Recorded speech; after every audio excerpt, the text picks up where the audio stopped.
Number one, it's simple. It's not ambiguous. It's not difficult to understand. It's so simple. What makes it difficult is because we don't pay attention. And we are always negative. Because you saw somebody speaking something to you. It is the person that you are now after, not the message that is coming to you. Number two thing about the vision of God is this. Not only is it simple and not ambiguous, it is always clear. Easy to understand. God said to Ananias, there's Saul here. He is blind. I have arrested him. Lay your hands upon him and bring simple message, clear direction. And the final thing you will know about the vision of God is that not only is it simple and clear, it is generally instructive. It is simple, it will be clear, it will instruct you to do something.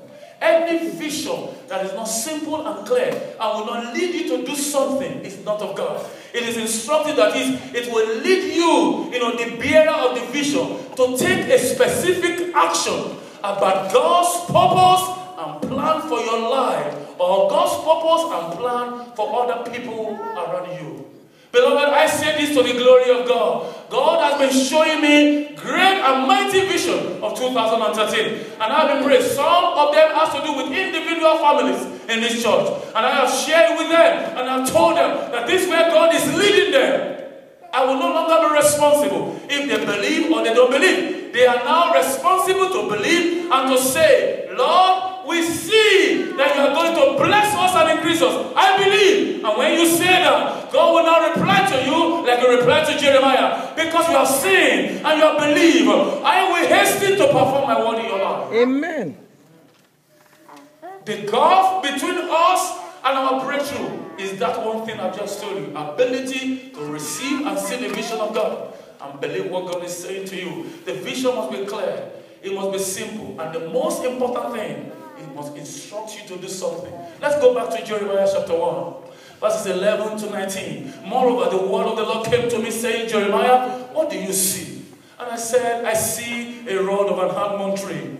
And the Lord said unto him, to Jeremiah, you have seen well, for I will quickly, right now, perform all the promises that I have promised you. And verse 13, listen to this instruction. The vision was clear, it was simple, isn't it? Yes. But listen to the instruction now. God said, and the word of the Lord came to me the second time, saying, what do you see again? And I see a certain pole, a sitting pole, and face thereof is towards the north. Another vision there, the same thing.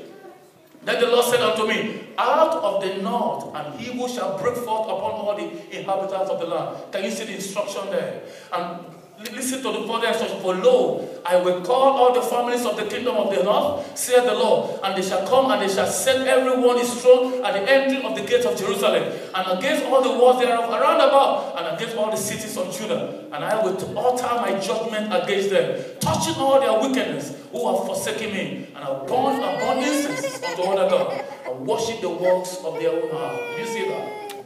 Instructing. God was telling Jeremiah, I will ask the enemies in the north, the Assyrians, the Babylonians, to invade Israel and punish them because of their idolatry. Verse 17. Thou therefore, this is the instruction now. God gave him a vision. He explained the vision to him and he gave him an instruction. What is the instruction? You